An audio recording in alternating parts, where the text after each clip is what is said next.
All right, let's begin. We're going to be talking about mental health and video games. We have two images here, one of a game called Grand Theft Auto and one of the brain. The one of Grand Theft Auto is just essentially just showing like how crazy video games can get, and we want to see whether these actually kind of affect the brain, So let's look at our first slide here. So this one is essentially kind of is essentially showing two opposing views that are related with lifetime video game playing. So in this study to the left here, it's saying that entorhinal, hippocampal, and occipital volume, which are structures in the brain I'm going to explain in a minute, what are increased when you play a lot of video games. Well, this one on the right here is saying that there's a decrease in some structures that can help mitigate depression. So there was a decrease in this prefrontal structure when associated with playing a lot of video games that basically caused depression. Alright, so first of all, let's talk about the structures first. So this is the brain. You can think of the brain as a city, right? You can see the city needs a place that kind of orchestrates all the laws that need to be carried out in the city, like the city hall or the mayoral office. So it just kind of it makes policies and controls the police branch of the city. So this is the frontal lobe. That is what the mayor's office would be, the city hall. That's what the frontal lobe is. It controls all the functions of the brain and selects the best modes that can help the whole city be better when stepping forward. We also have the other part, which is called the parietal cortex or the parietal lobe. This will be like the GPS infrastructures of the city that kind of helps everyone move around and find themselves within the relative space that they're occupying, so they can move better around, so navigate better around the city. We have the occipital lobe, which is more concerned with visual aspects of the brain. So if the occipital lobe essentially will be like the telescopes or the watchtowers of the city that look up for any upcoming things that can affect how the city is going to function in the future and whatnot, like natural disasters and whatnot. They need scopes that look up for these things. We have the temporal lobe, which is the seat of a lot of things, but more specifically, we're going to be talking about hippocampus, entorhinal cortex, and parahippocampal gyrus. And these structures kind of are involved with memory and learning. So in our city example, we can think of this as the library, the data centers, accumulate information so that they can move better when innovating new things in the future, right?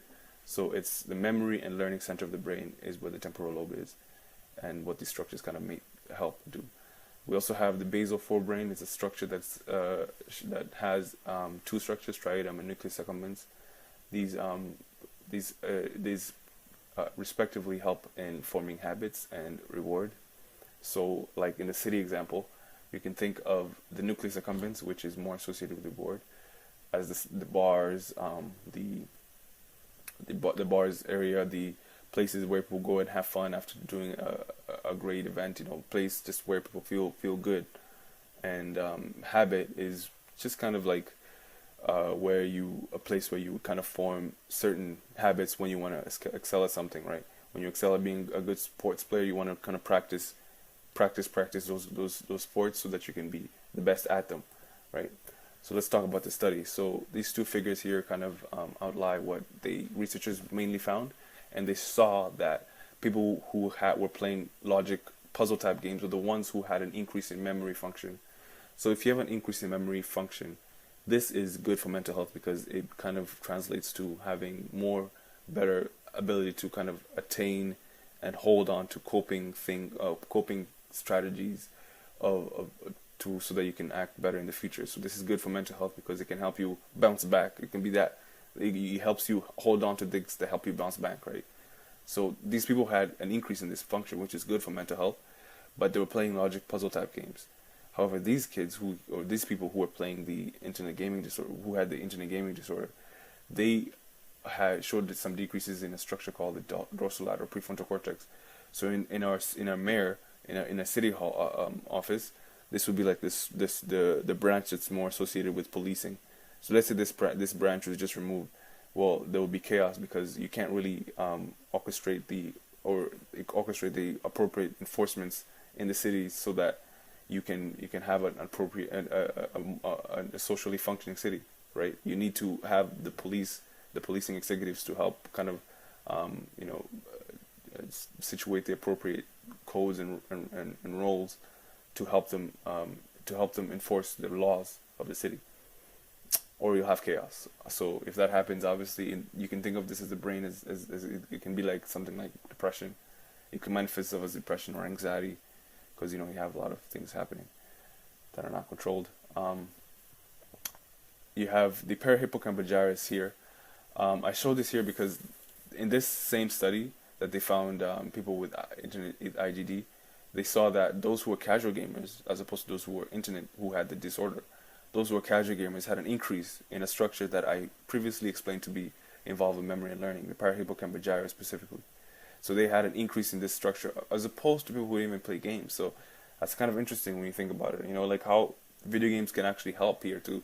So it says there's a decrease in structure, but there's also an increase, which I guess you just gotta understand whether it's important to look at whether we should just demonetize it, or just not demonize it. Sorry, not demonetize, demonize. So what is mental health, right? Mental health is related with how we feel inside, how our well-being is, so that we can perform actions better in the future.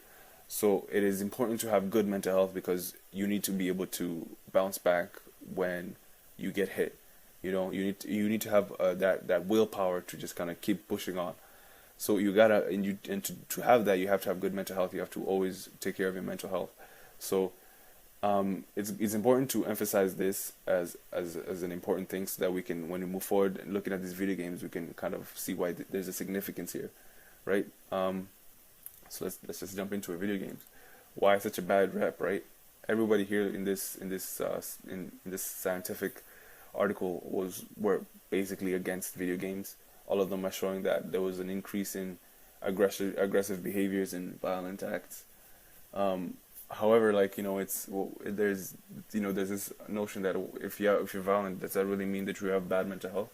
Well, think about it. Like, if you're a violent person, then you're more likely to not really have a lot of friends, really, and you need friends to feel good about certain things that you do. You need friends to show up for the bad times, and you just need to have people around you so that you can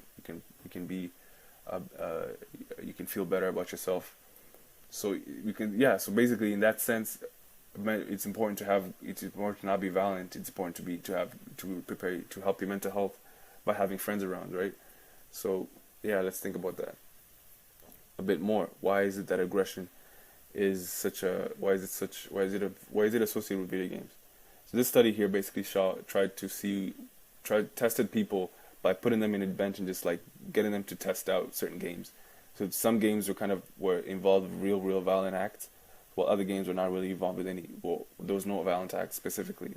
To be more specific, it's just they were looking at whether there were whether realistic violence would cause aggressive behaviors or not. And they found out that there wasn't any relationship. So as you can see from these two graphs, the people who didn't get any action type video games, those were violent type video games, there was no difference with those who got the violent ones, which means that there's there was no need to make this conclusion, right?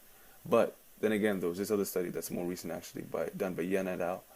And they found out that people who had ADHD were more likely to kind of engage in violent behavior through the dimensions of hostility if they played a lot of action video games. And why is this? Well, another study that was also done a long time ago found out that violent video games attack centers of the brain that are associated with distributed attention. So this is just like basically structures that kind of help you divert your attention better than maintaining your attention at a certain object for long periods of time. So that's what video games do. They kind of exploit these structures that help you kind of maintain instant gratification rewards in transient, in things that don't last long. So you basically are a better multitasker. Basically, that's what I'm trying to say. It's a better video games kind of exploit your ability to be a multitasker, which kind of affects your ability to attain attention, right? Which is not good for people who have ADHD, because you want them to have attention. You want them to maintain their attention, and if they are not able to attain it, then it kind of affects their ability to defeat it. And yeah, so this other study here just kind of is explaining more of what I just said. They found out that those who were engaged in action video games were more likely to have immediate reward than those who didn't engage in violent video games. An immediate reward here is kind of like when we go back to that structure of the brain. I talked about how like you can have some structures here, the striatum and the nucleus accumbens. These are structures that are involved with habit forming and reward. So, and also instant reward. So when you get into that habit of forming like instant rewards where you're playing video games, because they kind of give you this this idea of like it's a relationship between response and cue. You get a cue in the video game, you act on that cue, and it's just like that constant cycle. And you maintain this cycle, you're gonna strengthen these parts of the brain, and these parts are like these are the parts that are more involved with forming a habit and reward. So let's say you form a habit of going to the bar all the time. If everyone in the city did that, it's not going to be good for the city, right? So yeah, we want to leave that, and we want to be able to kind of maintain delayed rewards, which are important for frontal lobe. So we want to be able to strengthen our city hall, so that it's able to help our needs when we want our needs to be met.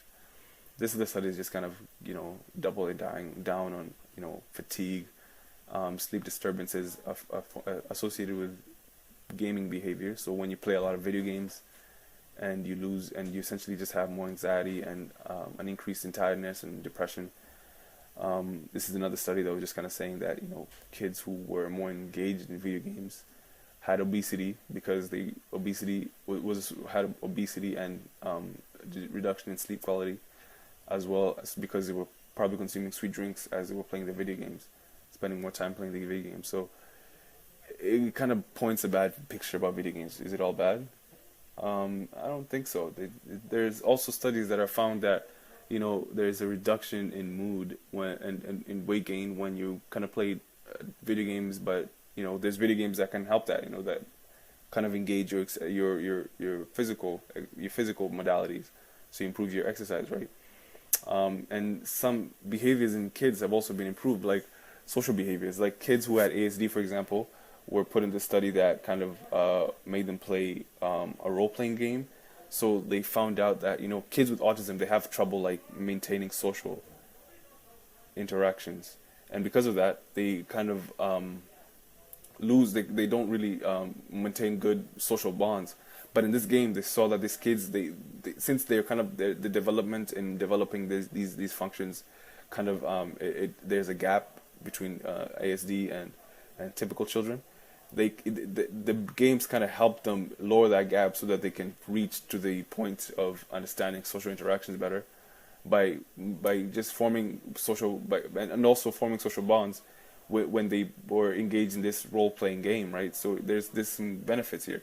And it's also so there's children who were also involved with playing games had also been. There's also some other studies that said that they had an improvement in intellectual functioning, and this could be due to children having less overall stress, because children don't really have as much life stress as adults or teenagers.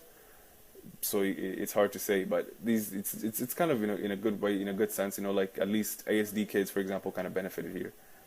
But yeah, it's also important to kind of emphasize that it's not good for children to just kind of sit down and not move around when they have all that energy. So it's important to, at least at early age, to just kind of like improvise these games in children, so that they have that idea in their head to always be active, at least so that they when they choose to play games, the video games,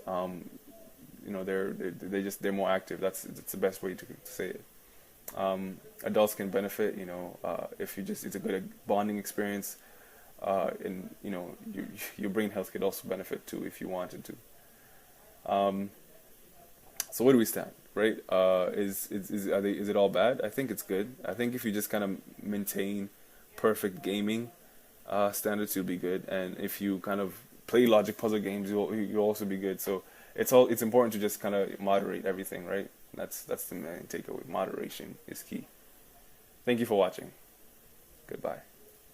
References.